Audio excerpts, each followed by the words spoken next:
अस्सलाम वालेकुम प्यारे व्यूवर्स। आज मैं आपको कुछ फूड हैक्स बताऊंगी जिसको आप किचन हैक्स भी कह सकते हैं।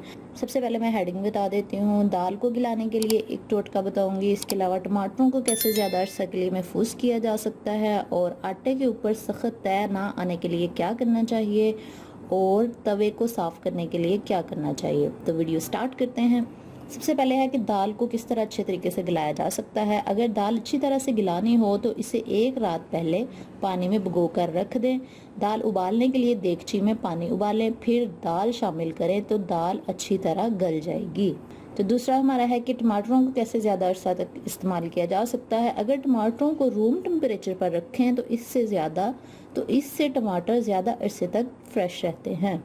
और नेक्स्ट है कि आटे के ऊपर सख्त तय ना आने के लिए, क्योंकि अक्सर हम आटा गूंद के रखते हैं तो उसके ऊपर एक सख्त तय आ जाती है। तो उससे कैसे छुटकारा हासिल किया जा सकता है, उसके लिए आटे को गूंदने के बाद उसे एक गीले मलमल के टुकड़े से ढांप दें।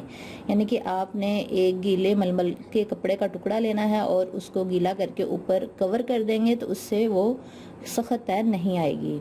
और नेक्स्ट हमारा है कि तवे को किस तरह साफ़ किया जा सकता है, क्योंकि तवा किचन में बार बार यूज़ होता है। बार बार इस्तेमाल की वजह से तवा ख़राब और जंग आलूद हो जाता है। और तवे को साफ़ करने के लिए इस पर अच्छी तरह से मीठा सोडा लगाकर थोड़ी देर के लिए रख दें।